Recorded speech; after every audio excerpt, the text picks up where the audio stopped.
The Fall of Jericho. The land of Canaan stretched before the people of Israel like a vast and fertile promise. After years of wandering through deserts and valleys, they had finally crossed the Jordan River by the miraculous hand of the Lord. Their feet now rested upon the soil of their inheritance, yet before them rose the fortified city of Jericho, a symbol of opposition and an obstacle to the fulfillment of God's word. Jericho was not an ordinary city. Its walls were renowned throughout the region, massive and impenetrable, built to withstand the fiercest enemies. The inhabitants trusted those walls as their shield, believing no force could breach them. From the towers, watchmen scanned the horizon, their eyes heavy with fear, for word had already spread that the God of Israel had dried up the waters of the Jordan. Hearts within Jericho trembled, but the gates were shut, and no one came in or went out. Joshua, the leader chosen by the Lord, stood before the city, contemplating the challenge. His heart burned with faith, yet he understood that human strength could not conquer Jericho. The Lord appeared to him in glory, the commander of the Lord's army with a drawn sword in his hand. Joshua fell to the ground in reverence, removing his sandals upon holy ground, for the presence of God was near. The commander of the Lord gave Joshua instructions unlike any strategy known in warfare. The victory would not come through battering rams or climbing ladders, but through obedience and faith. The people were to march around the city once each day for 6 days, with priests carrying the Ark of the Covenant and 7 priests blowing trumpets of ram's horns before it. On the 7th day, they were to march around the city 7 times, and at the sound of the trumpets, all the people would shout with a great shout, and the walls would collapse. Joshua returned to the camp and relayed the command to the people.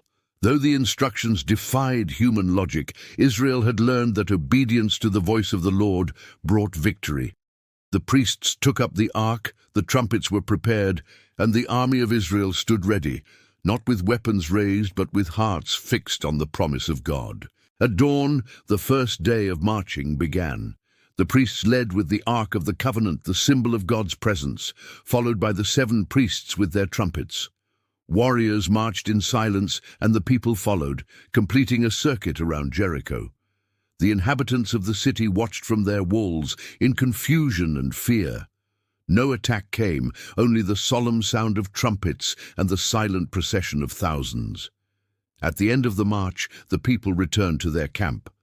Day after day, the same pattern unfolded. Each morning, the priests and people circled the city once, the trumpets echoing through the air, then returned to the camp without a word of explanation.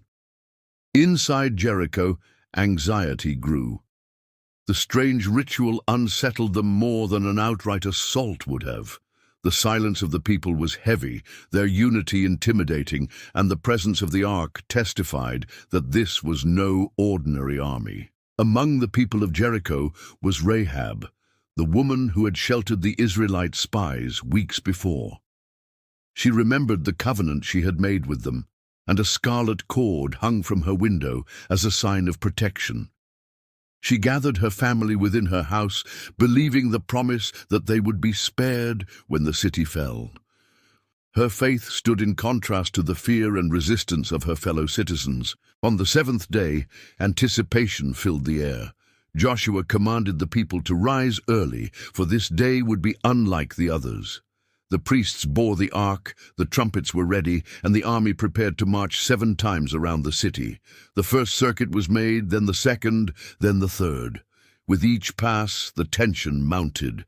The people remained silent, yet their hearts pounded with expectation. By the 7th circuit, the air seemed charged with divine presence. Joshua raised his voice and declared, "Shout, for the Lord has given you the city." At that moment, the priests blew their trumpets with a long and resounding blast, and the people lifted their voices in a mighty shout of faith and triumph. The earth trembled, and the massive walls of Jericho shook. Stones groaned and cracked, dust filled the air, and before the eyes of Israel and the terrified citizens within, the walls collapsed in a great roar. The impenetrable fortress crumbled to the ground, reduced to rubble by the power of the Almighty. Israel surged forward, every warrior advancing straight into the city, for the Lord had delivered it into their hands. The conquest was swift and decisive. Joshua had commanded that everything in the city be devoted to the Lord, for Jericho was the first fruits of the land, consecrated to God. Only Rahab and her family were spared, rescued by the spies who had honored their oath and recognized her faith. Flames consumed the city, and its treasures were placed into the treasury of the house of the Lord. The name of Jericho became a testimony to the power of God, a sign to all nations that no wall could stand against the purpose of the Almighty. Joshua declared a solemn oath. "Cursed before the Lord be the man who rises up and rebuilds this city, Jericho. At the cost of his firstborn he shall lay its foundation, and at the cost of his youngest son he shall set up its gates." Thus Jericho became a monument not of human strength, but of God's deliverance. The people of Israel lifted their eyes toward the ruins and then to the heavens, recognizing that the victory belonged to the Lord alone. Their shouts of triumph turned to songs of praise, for the God who had parted the Jordan had now cast down the walls of Jericho. Rahab and her family were brought safely into Israel's camp, where she lived among them and became a part of the covenant people. Her faith had saved her, and her story would echo through generations as a testimony of God's mercy to those who trust him. The fall of Jericho marked the beginning of Israel's conquest of Canaan. It was not merely a military victory, but a spiritual declaration that the God of heaven fought for his people. Every nation would hear of it, and fear would grip their hearts, for the Lord had demonstrated his unmatched power. For Joshua and the people, the lesson was clear. Victory comes not through weapons or human might, but through obedience to God's word and trust in his promises.